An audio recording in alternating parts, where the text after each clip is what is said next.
Picture चालू करो बे। Uttar Pradesh police में 60,000 से अधिक नौजवानों को सीधे सीधे भर्ती करने के लिए परीक्षा होने जा रही है और इसमें भी याद रखना 20% बेटियों को भर्ती करेंगे जिससे सड़कों पर शोहदों को ठीक उपचार कर सकें। उत्तर प्रदेश पुलिस बल में ये 60,244 पुलिस कार्मिकों की भर्ती और नियुक्ति पत्र वितरण का कार्यक्रम ऐसे समय में संपन्न होने जा रहा है जब यह देश सेवा, सुशासन और गरीब कल्याण के आदरणीय प्रधानमंत्री श्री नरेंद्र मोदी जी के 11 वर्ष के कार्यकाल को एक नए भारत के रूप में हर भारतवासी के लिए उसके जीवन में परिवर्तनकारी सिद्ध होकर के बिना भेदभाव के शासन की योजना का लाभ उस तक पहुंचाने का कार्य हुआ है। जय श्री राम दोस्तों, अगर आपके खून में भी राम भक्ति दौड़ती है तो नीचे कमेंट में जोर से लिखो जय श्री राम। देखता हूं कितने भाई अभी भी धर्म और देशभक्ति के नशे में चूर हैं। अब देखो भाई, चैनल का नाम तो सस्ते नशे है, लेकिन यहाँ नशा सिर्फ 2 चीजों का मिलता है, ज्ञान का और मनोरंजन का। तो आ जाओ इस मस्त सफर में जहां दिमाग खुलेगा, हंसी रुकेगी नहीं। और हाँ, जिसने वीडियो लाइक और चैनल सब्सक्राइब नहीं किया वो अगली बार महंगे नशे की दुनिया में भटकता नजर आएगा। चलो वीडियो शुरू करते हैं। जय श्री राम। यूपी के कुल 75 जिलों के 1526 थानों में करीब 600 यादव थानेदार हैं। राजधानी लखनऊ में 43 पुलिस थाने हैं, जिनमें से 20 थानों पर यादव थानेदार नियुक्त हैं। कानपुर में 44 पुलिस थाने हैं, जिसमें 17 थानों पर यादव थानेदार हैं। बदायूं के 22 पुलिस थानों में 11 थानों पर यादव थानेदार हैं। मथुरा में 21 में से 10 पुलिस थानों में यादव थानेदार हैं। इटावा के 21 में से 8 में यादव जाति के थानेदार हैं। संभल जिले के 11 पुलिस स्टेशनों में से 7 पर यादव जाति के थानेदार हैं। गाजियाबाद के 17 में से 9 पर यादव जाति के थानेदार तैनात हैं और फिरोजाबाद के 21 में से 9 पुलिस स्टेशन पर यादव थानेदार हैं। फूलती इंडस्ट्री है जिसका नाम है मोदी विरोध। मजे की बात यह है कि इसमें मीडिया, वकील, बॉलीवुड, वामपंथी, नक्सली, चाइनीज एजेंट, पाकिस्तानी एजेंसियां और लिबरल सब एक ही लाइन में खड़े हैं।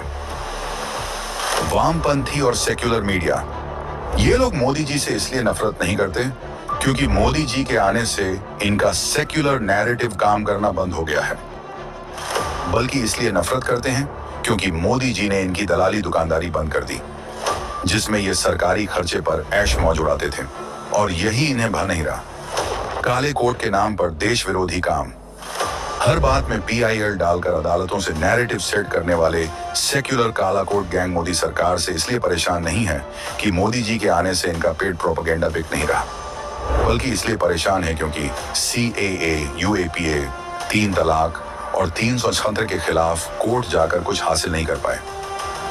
Liberal gang, freedom of speech के नाम पर आजादी आजादी और अफजल हम शर्मिंदा हैं नारों को सपोर्ट करने वाले मोदी जी से इसलिए परेशान नहीं है कि कश्मीर में अब पत्थरबाजी और अलगाववादी की आग नहीं रही, बल्कि इनकी दुख की वजह यह है कि अब मोदी सरकार फ्रीडम ऑफ स्पीच के नाम पर फर्जी नैरेटिव और देशद्रोही टिप्पणी करने वालों पर सख्त एक्शन लेने लगी है। कट्टरपंथी, इस समय देश के कट्टरपंथियों की सबसे बड़ी तकलीफ ये नहीं है कि मोदी सरकार सत्ता में है, बल्कि 3 तलाक, धर्मांतरण जैसे मुद्दों पर मोदी सरकार के कड़े रुख से उनकी जली पड़ी है। पाकिस्तान मोदी जी से इसलिए नफरत नहीं करता है कि मोदी जी ने उसे विश्व पटल पर एक्सपोज कर दिया, उसका दाना पानी बंद कर दिया, बल्कि पाकिस्तान इसलिए बौखलाया हुआ है कि अब उसके पाले गए आतंकी अब उसी के मुल्क में ढेर हो रहे हैं और वो भारत आकर अपने मंसूबों में कामयाब नहीं हो पा रहे। इधर सर्जिकल एयर स्ट्राइक होती है सो अलग। चाइनीज एजेंट, चीन के फंड पर पल रहे भारत में बैठे कुछ चीनी एजेंट मोदी जी से इसीलिए परेशान नहीं है कि भारत आत्मनिर्भर हो रहा है और चाइना को बॉयकॉट किया जा रहा है, बल्कि ये लोग तो इसलिए परेशान हैं कि जिन NGO का नाम लेकर ये भारत विरोधी प्रोपेगेंडा चलाते थे उन पर अब एक्शन चालू हो गया है। बॉलीवुड, सिनेमा मंडली में से भी कुछ लोग मोदी सरकार के जाने के इंतजार में हैं इसलिए नहीं कि अब इनकी ब्रेन वॉश मशीन काम नहीं करती, बल्कि इसलिए क्योंकि अब जनता जाग चुकी है। इनके हिंदू विरोध प्रोपेगेंडा का जवाब बॉयकॉट से देती है। नक्सली अधिकार के नाम पर हथियार से हिंसा फैलाने वाला ये वर्ग भी मोदी जी से इसलिए नफरत नहीं करता कि इनकी जड़ें उखड़ रही हैं, बल्कि इसलिए क्योंकि ये लोग गरीब जनजाति को अपना शिकार नहीं बना पा रहे हैं। विपक्ष की तो क्या ही कहा जाए, विपक्ष तो मोदी जी की हर चीज से परेशान है। जो शहजादे ये सोचकर बैठे थे कि पापा पीएम हैं तो उसके बाद मैं प्रधानमंत्री, पापा सीएम तो फिर अगले हम मुख्यमंत्री। मोदी सरकार ने इसे वंशवाद का ही खात्मा कर दिया है। इसीलिए अब ईवीएम हैक और लोकतंत्र खत्म जैसे टुटपुंजिया बहाने बना रहे हैं। मोदी जी एक व्यक्ति नहीं, एक व्यवस्था का परिवर्तन है। और यही कारण है कि चाय से जलने वाले, चीन से डरने वाले और चरखा से देश नहीं चलाने वाले सब मिलकर चिल्ला रहे हैं, मोदी हटाओ, मोदी हटाओ। कृपया अपने इक्विपमेंट्स के साथ आप वहीं पर नीचे बैठ जाएं और आप सब पीछे अपने नियुक्ति पत्र को ऊपर दिखाएंगे। ये बात बहुत सुंदर फोटो आ रही है, अद्भुत फोटो आ रही है। 15 सेकंड तक लगातार ऊपर दिखाए रहे अपने नियुक्ति पत्र को। माननीय गृह मंत्री महोदय, माननीय मुख्यमंत्री महोदय के साथ ये अविस्मरणीय ड्रोन फोटो।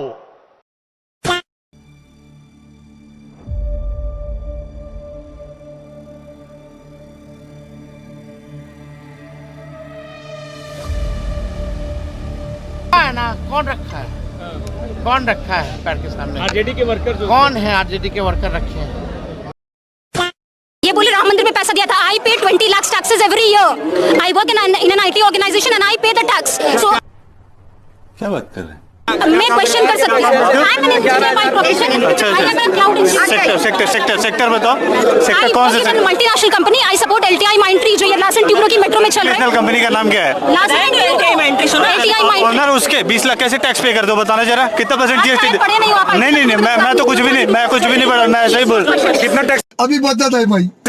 कितना आयर जानते हो? आयर कितना जानते हो ये बताओ? ये आपको सैलरी स्ट्रक्चर ही नहीं पता होगा। So you are not eligible. I understand very well, okay, and more than you even also, okay. What do you understand? Then you should not be questioning me this thing. Sorry. Firstly, use Hindi. 20 lakh कैसे tax दे दिए? 20 लाख कैसे tax? सुनो, मैं सनातनी हूँ, मंदिर की पूजा की सब चीजों पे टैक्स देता हूँ, हर चीज पे टैक्स देता हूँ, हर चीज पे तो टैक्स। और 100 करोड़ है, सबसे ज्यादा टैक्स हम देते हैं।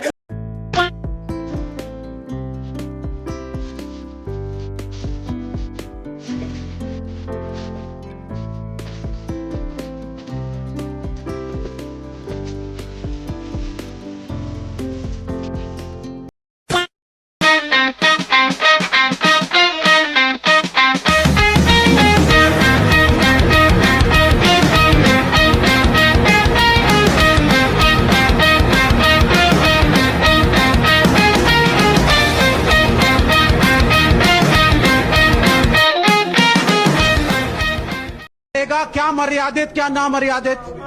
जीन्स मर्यादित है, स्कर्ट मर्यादित है, साहब शॉर्ट्स मर्यादित। साहब द्रौपदी के कपड़े उतारे गए, द्रौपदी के कपड़े उतारे गए थे तो महाभारत हो गया था। और आज देखो कपड़ा पहनने को कह रहे हैं हम बेटियों को, तो ये भड़क रहे हैं, ये परेशान हो रहे हैं। बेटियों के ऊपर छोड़ दीजिए, एक मिनट। ये इसका मतलब ये हुआ ना, इसका ये महिला सशक्तिकरण का जमाना है। इसका मतलब ये हुआ, सुन लीजिए, एक लड़की को भैया, इसका मतलब ये हुआ कि नारियों को अर्धनग्न देखने की इच्छा आप लोगों की है।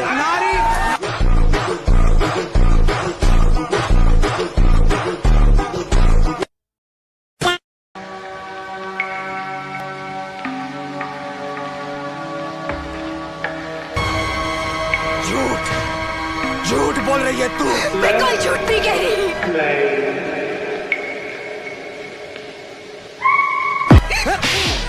झूठ बोल रही है तू, झूठ बोल रही है ये। हर बार एक नया झूठ बोलती है, और जब इसका झूठ पकड़ा जाता है तो एक और झूठ बोलती है, एक और मनगढ़ंत कहानी सुनाती है ये। किशन, ये तो एक नागिन है, नागिन जो दिलों को डसती है, होश उड़ा ले जाती है, जहर फैला जाती है और फिर नए शिकार के तलाश में निकलती है। किशन, इसकी हर अदा फरेब है, हर बात झूठ है इसकी। उत्तर प्रदेश की कानून और व्यवस्था बिगड़ती गई 2017 में भारतीय जनता पार्टी की सरकार बनी, योगी जी मुख्यमंत्री बने, उत्तर प्रदेश पुलिस फिर से नई बुलंदियों को हासिल करने के रास्ते पर आगे बढ़ रहा है। यहाँ आज उत्तर प्रदेश में आदरणीय प्रधानमंत्री जी और आपके कारण यह साकार रूप से होते हुए दिखाई दे रहा है कि गरीब से गरीब परिवार का बेटा भी, चाहे वह जनजातीय परिवार में हो, चाहे वह वंचित और दलित परिवार का हो, चाहे वह अति पिछड़ी और पिछड़ी जाति से जुड़ा हुआ हो, चाहे वह बेटियां हो, ये सभी इस पूरी पुलिस भर्ती में बिना भेदभाव के उनसे सभी को स्थान प्राप्त हुआ है और आज वे लोग पुलिस भर्ती का हिस्सा बन करके इस पूरे अभियान का हिस्सा बन रहे हैं। वे भी उत्तर प्रदेश के 25 करोड़ लोगों की सुरक्षा में सहायक बन पाएंगे। यह दृश्य आज हम सबको यहां पर देखने को मिल रहा है।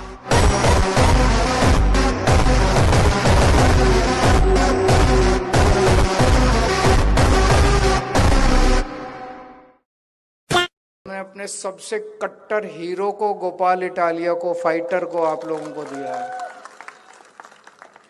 दुनिया की कोई ताकत नहीं है, सूरज उत्तर की बजाय पश्चिम से उग सकता है।